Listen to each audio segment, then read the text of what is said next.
अस्सलामुअलैकुम। कैसे हैं आप सब लोग? उम्मीद है सब खैरियत से होंगे। तो आज हम अपने नए टॉपिक की तरफ चलते हैं जिसे हम इफ़ स्टेटमेंट कहते हैं। तो चलें, उसके लिए हम अपने जुपिटर नोटबुक में चलते हैं, फिर हम उस पर प्रैक्टिस करते हैं। जी, तो सबसे पहले हमें ये पता होना चाहिए कि हम जो ये नया टॉपिक पढ़ रहे हैं ये किस हमें इसकी ज़रूरत क्यों पड़ी है। तो देखें, जैसे आपको बहुत सारे ऐसे सिनेरियोज आ जाते हैं जिसके अंदर आपको कंडीशन लगानी पड़ जाती है, आपको कंडीशन चेक करना पड़ जाती है। और इस हम इफ़ स्टेटमेंट को कंडीशनल स्टेटमेंट भी कहते हैं। फॉर एग्ज़ाम्पल, आपके पास एक ऐसा सिनेरियो है, आपने एक ऐसा प्रोग्राम बना के देना है, आपने कैसी गेम बना के देनी है जो सिर्फ 14 साल से बड़े बच्चे जिसे खेल सकें, ठीक है।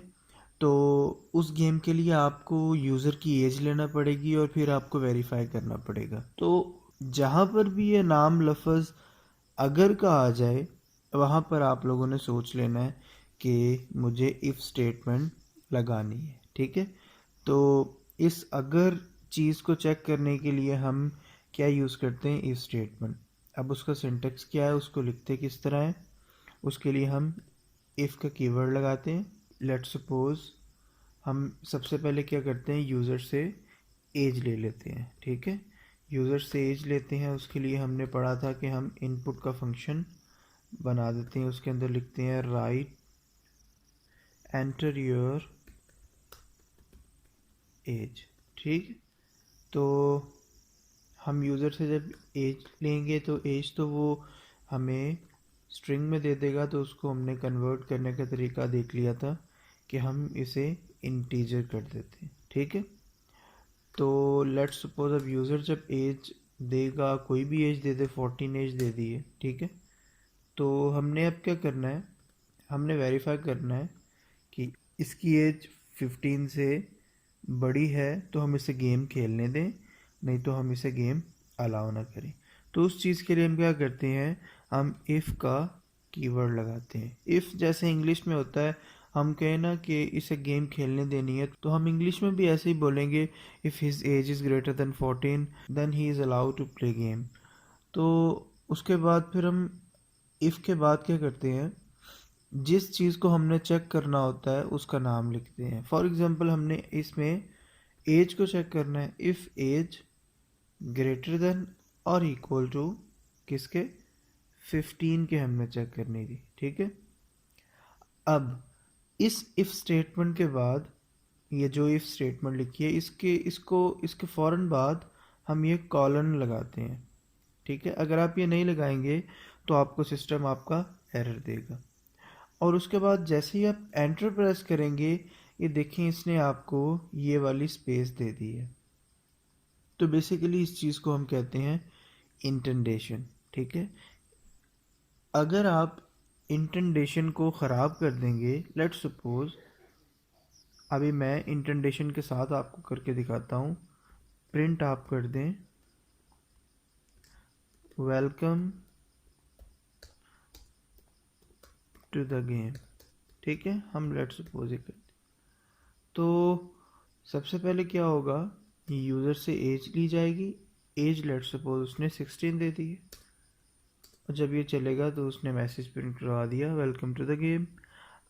अब हम एक एज दे के देखते हैं 14, ठीक है। अब देखिए उसने हमें कुछ भी प्रिंट नहीं करवाया, तो उसने हमें एंट्री ही नहीं दी गेम खेलने के लिए, ठीक है। तो इफ स्टेटमेंट की हमें इस जगह पर ज़रूरत पड़ती है।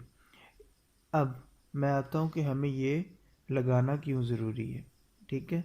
तो बेसिकली जो लोग तो C++ और बाकी लैंग्वेजेस पे काम कर चुके हैं, उनको पता है कि वो इफ़ की स्टेटमेंट के लिए वो ये ब्रैकेटें लगाते थे, ठीक है। इस ब्रैकेट के अंदर सारा काम करते थे, लेकिन पाइथन के अंदर ये ब्रैकेट ख़त्म कर दी गई है। इसकी जगह उन्होंने इंटेंडेशन लगा दिया है। इंटेंडेशन बेसिकली एक टैब स्पेस को कहते हैं, कि आप टैब की स्पेस देते हैं। अब इसकी ज़रूरत क्यों पेश आई? इसकी ज़रूरत पेश इसलिए आई कि आपको कैसे पता चलेगा कि आपने कितनी स्टेटमेंट्स इस इफ़ के लिए चलानी है। कि अगर ये एज ग्रेटर देन 15 हो तो आपने कौन कौन से काम करवाने हैं, वो सारे काम जो हैं वो आप इस इंटेंडेशन के अंदर लिखते हैं। फॉर एग्जांपल अगर आप इसको यहाँ कर देते हैं, स्पेस ख़त्म कर देते हैं, तो ये देखिए आपको वही एरर देगा, इंटेंडेशन एरर। ठीक है, अगर आप एक आध स्पेस लगाते हैं तो आपको कलर चेंज कर देगा। ठीक है, तो फिर भी ये इसी तरह देगा। अब हो जाता है कभी कभी आपकी एक आध स्पेस कम होती है लेकिन आपको पता नहीं चलता, तो इसके कलर से अंदाज़ा कर लिया करें। ठीक है, अब आप क्या करेंगे, अगर इसको सेट करना है तो आप पहले क्या किया करें, शिफ्ट टैब प्रेस किया करें, शिफ्ट टैब। ठीक है, तो वो क्या होगा, बैक स्पेस आ जाएगी। ठीक है, और उसके बाद टैब प्रेस करेंगे तो वो सारी स्टेटमेंट्स सही हो जाएंगी। ठीक है, तो इंटेंडेशन का मैंने आप लोगों को फ़ायदा बता दिया है कि इंटेंडेशन हम इसलिए करते हैं। अब हम इस इंटेंडेशन के अंदर हम जो भी लिखेंगे, let's suppose you are playing game now, तो ये भी प्रिंट तब ही चलेगा जब उसकी एज 15 से ज़्यादा होगी। फॉर एग्ज़ाम्पल अब उसकी एज है 14। ठीक है, तो दोनों स्टेटमेंट्स नहीं चलेंगे। अगर मैं इसको पीछे कर देता हूँ तो एज तो अभी भी उसकी 14 है, तो देखें ये दूसरी स्टेटमेंट चल पड़ेगी। ठीक है, तो इसका ये मतलब हो गया कि ये इफ़ के अंदर, इफ़ की स्टेटमेंट के अंदर, उसकी बाउंड्री के अंदर सिर्फ एक स्टेटमेंट आ रही है, ये स्टेटमेंट उस बाउंड्री से बाहर है। जिस तरह जो लोग सी प्लस प्लस वाले हैं उनको अंदाज़ा होगा कि ये ब्रैकेट के बाहर आप अगर कोई स्टेटमेंट लिखोगे तो वो तो रन होगी, वो तो इफ़ के अंदर आती ही नहीं है। इसी तरह हम ये ब्रैकेट्स की जगह पर इंटेंडेशन यूज़ करते हैं अपनी पाइथन के अंदर। ठीक है, तो इस चीज़ का आप लोगों ने ख्याल रखना है। एक और वर्ड अभी मैं आपको बताता हूँ, उस वर्ड को हम कहते हैं पास। हो सकता है आपने कोई कोड की लॉजिक लिखनी हो, फॉर एग्जांपल आप चाहते हैं कि एज 15 से ज़्यादा हो तो मैं उसको गेम खिलवाऊंगा, लेकिन अभी वो गेम बनी नहीं है, आप बना रहे हो। ठीक है, तो उसकी सारी जो लॉजिक जो आपने लिखनी है वो बात, अगर आप यहाँ पर स्टेटमेंट कोई नहीं लिखोगे ना तो वो आपको एरर देगा। ठीक है, वो आपको कहेगा कि आपने कोई बात चीज़ तो लिखी नहीं है इफ़ की। तो इस एरर को ख़त्म करने के लिए आप यहाँ पास का कीवर्ड लगा देते हो। पास का मतलब होता है कि यहाँ से इस स्टेटमेंट से आगे गुजर जाओ। ठीक है, तो जब हम इसको अब रन करेंगे तो वो इस स्टेटमेंट से आगे गुजर जाएगा। अब जो डेवलपर होगा जब वो गेम डेवलप कर लेगा तो वो इस पास को रिमूव करके यहाँ पर अपना लॉजिक लिख लेगा। मैं अगेन बता रहा हूँ कि अगर आप इफ़ की स्टेटमेंट के नीचे कोई स्टेटमेंट नहीं लिखते तो वो आपको एरर देता है। ठीक है, बहुत सारे सिनेरियोज आ जाते हैं जब आपको इफ़ के नीचे स्टेट कंडीशन लगा दी है इफ़ की आपने ये वाली, लेकिन आपने अभी तक स्टेटमेंट नहीं लिखी जो एग्जीक्यूट करवानी है। ठीक है, क्योंकि आप अभी गेम बना रहे हो इस सिनेरियो में, तो आप यहाँ पर पास लिख दोगे ताकि वो इस इफ़ से आगे पास कर जाए। इसकी आपको ज़रूरत कम पड़ेगी, लेकिन मैंने आपको बता दिया ताकि आपको अगर कभी ज़रूरत पड़े लाइफ में तो आप इसे यूज़ कर सकें। ठीक है, अच्छा, अब तो ये तो था सिंपल इफ़। आप मल्टीपल इफ़ भी लगा सकते हैं। जैसे आप कहें कि अगर उसकी एज 15 हो और वो मेल हो तो मैं उसको गेम खेलने दूंगा। ठीक है, तो हम क्या करेंगे, हम एक और वेरिएबल बनाएंगे जिसमें उसकी जेंडर पूछ लेंगे।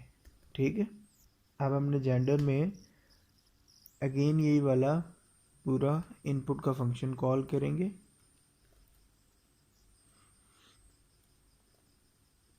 Enter your gender. ठीक है, तो इसको हमें इंट करने की ज़रूरत नहीं है क्योंकि जेंडर तो हमें स्ट्रिंग में ही चाहिए। तो मैं इसको जब रन करूँगा, एज मैंने बता दी है 16 है, जेंडर मेल है। ठीक है, तो अब इसके अंदर मैं एक और कंडीशन लगाऊंगा, if gender, if age greater than equal to 15, तो हम उसे क्या करें, और इसको हम 2-3 तरीक़ों से कर सकते हैं कि हम यहाँ पर हमने लॉजिकल ऑपरेटर्स पढ़े थे, हम यहाँ पर एंड ऑपरेटर भी लगा सकते हैं। And gender equals to, double equal के लिए आपने कुछ चीज़ किसी वेरिएबल की इक्वलिटी चेक करनी हो तो आप डबल इक्वल लगाते हो। अगर आप सिंगल इक्वल लगाओगे तो उसका मतलब है असाइन हो जाना। जैसे ये इनपुट की वैल्यू एज में असाइन होगी, जैसे ए के अंदर हम 5 असाइन कर देते हैं। लेकिन अगर हम डबल इक्वल लगाएंगे तो उसका ये मतलब होगा कि ये ए की वैल्यू को कंपेयर कर रहा है 5 की वैल्यू के साथ।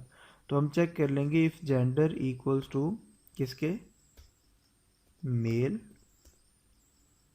ठीक है, अब देखिए यहाँ पर मैं आपको एक चीज़ बताने जा रहा हूँ कि ये यूज़र एम कैपिटल भी डाल सकता है, एम स्मॉल भी डाल सकता है। ठीक है, तो या तो आप इसे यहाँ बताएं इन स्मॉल लेटर्स, फिर तो सारे स्मॉल्स में डाल, यूज़र है वो तो कुछ भी डाल सकता है। तो आप क्या करें, यहाँ और की कंडीशन लगा सकते हैं, या जेंडर इक्वल्स टू मेल। ठीक है, देन आप वही चीज़ प्रिंट करवा दें, वेलकम टू गेम। तो देखिए आप उसने कह दिया मेल भी था, और अगर अभी मैं यहाँ पर 16 एज करता हूँ और यहाँ पर फीमेल लिख देता हूँ तो देखिए वो मुझे गेम में एंटर नहीं होने देगा। अब मैं, जैसे मैंने टॉपिक स्टार्ट किया था, मल्टीपल इफ़ भी आप लगा सकते हैं। तो उसके लिए लेट्स सपोज हमारे पास सिनेरियो है कि मेल और फीमेल दोनों अलाउ हैं हमारे पास, लेकिन मेल के लिए एक अलहदा गेम है और फीमेल के लिए एक अलहदा गेम है। तो उस केस में आप क्या करोगे, let's suppose age greater than equal to 15, तो चाहे वो फीमेल हो चाहे वो मेल हो उसे गेम अलाउ है। प्रिंट हम क्या देते हैं, वेलकम टू गेम। ठीक है, और जब वो गेम में आ गया हमने उससे फ़ौरन पूछ लेना है, हमने उससे फ़ौरन पूछना है व्हाट इज़ योर जेंडर। ये जेंडर हम गेम में एंटर होने के बाद पूछें उससे। ठीक है, तो अगर हम उसको जेंडर उसके बाद पहले भी पूछ सकते हैं, लेकिन ये स्नैरियो अच्छा तब भी बनेगा ना कि हम उसकी जेंडर बाद में पूछें, ताकि वो गेम में एंटर होने के बाद हमें बताए कि जेंडर पूछ लें। अगर 15 से बड़ा है एज तो ही हम जेंडर पूछें, उसके अलावा हम उससे जेंडर ना पूछें। तो जब यूज़र एज एंटर करेगा तो एज हमने 16 एंटर कर दी, एंटर योर जेंडर। अब जेंडर में हम कंडीशन लगा दें इफ़, उसी तरह जेंडर इक्वल्स टू किसके, डबल इक्वल लगाना है, डबल इक्वल्स टू मेल। तो क्या हो, एज यूजुअल कॉलन, और प्रिंट आप कर दें वेलकम टू मेल पोर्शन। ठीक है, फिर इसी तरह आप ये कॉपी करें और फीमेल पे ट्राई कर लें। ठीक है, तो वेलकम टू फीमेल पोर्शन। ठीक है, अब हम इसको रन करके देखते हैं। अभी मैंने वही बात बताई है कि यहाँ पर आप और भी लगा सकते हैं। ठीक है, कि वो जेंडर कैपिटल या स्मॉल लेटर्स किसी वेरिएशन में भी दे सकता है। ठीक है, तो आप यहाँ लगाएं या ना लगाएं वो आपकी लॉजिक पे डिपेंड करता है। तो हम अब लगा देते हैं, तो ठीक है, तो अब हम इसको कोड को रन करते हैं। तो एज हमारी 15 से ज़्यादा थी पहले ही, उसने हमसे पूछ लिया कि एंटर योर जेंडर। तो हमने जेंडर एंटर किया मेल, तो उसने हमें कह दिया वेलकम टू मेल पोर्शन। ठीक है, तो उसके बाद अगर मैं दोबारा इसको रन करता हूँ, मैं यहाँ फीमेल लिख देता हूँ, तो उसने मुझे कह दिया वेलकम टू फीमेल पोर्शन। अब आपको इसकी फॉर्मेटिंग पसंद नहीं आ रही होगी कि यहाँ पर एंटर योर जेंडर फीमेल यहीं पर लिखा आ रहा है, तो ये फॉर्मेटिंग हम किसी भी तरह से कर सकते हैं, इसमें कोई इशू नहीं है। मैंने वही कहा है कि इस जेंडर को आप अगर स्टेटमेंट से बाहर लेना चाहते हो तो वो भी कोई इशू नहीं है, आप ये स्टार्ट में पूछ लो। एज 16 है, ठीक है, और जेंडर फीमेल है, तो जब रन होगा तो उसने फ़ौरन उसको फीमेल पोर्शन में ले जाना है। ठीक है, अब मेल पर ट्राई कर लेते हैं। एज 16 है और मेल है, ठीक है, तो उसने उसको मेल पोर्शन में ले जाना है। ठीक है, तो आपको ये बहुत जगह पर ज़रूरत पड़ सकती है इफ स्टेटमेंट की। एक और एग्जांपल देखते हैं कि अगर यूज़र ने कोई नंबर एंटर किया और आपने वो चेक करना है कि वो नंबर इवन है कि नहीं। ठीक है, अभी सिर्फ आपने फ़िलहाल ये बताना है कि वो इवन नंबर है, बस। अगर तो वो इवन है तो आप बता दो कि द नंबर इज़ इवन, बस, अगली बात नहीं करनी। ठीक है, तो उसके लिए हम क्या करेंगे, यूज़र से नंबर लेंगे। ठीक है, उसी तरह इनपुट एंटर योर नंबर। ठीक है,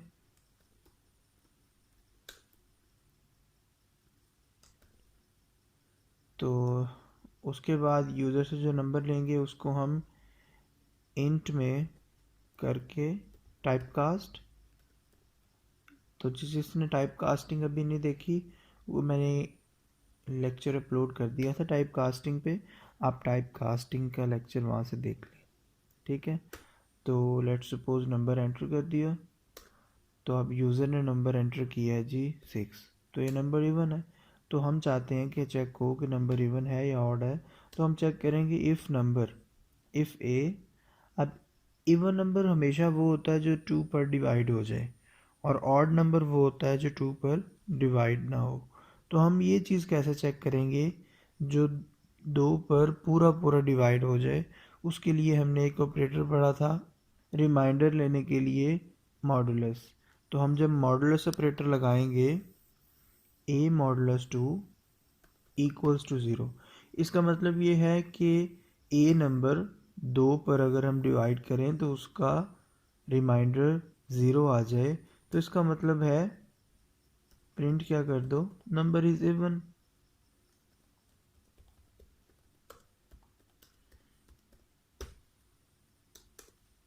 तो उसने 6 एंटर किया था तो नंबर इवन है। अगर 5 एंटर करे तो उसने कुछ भी आउटपुट नहीं दी, तो अगर हम उसको दिखाना चाहते हैं तो एक ऑप्शन तो हमारे पास ये भी है कि हम यहाँ पर चेक करें इफ़, एक और इफ़ लगा दें। ये वाली जो चीज़ थी ये इफ़ के अंदर इफ़ लगी हुई है क्योंकि नेस्टेड है। ठीक है, हम बाहर भी इफ़ लगा सकते हैं। ठीक है, किसी भी जगह इफ़ हम यूज़ कर सकते हैं, उसका इशू नहीं है।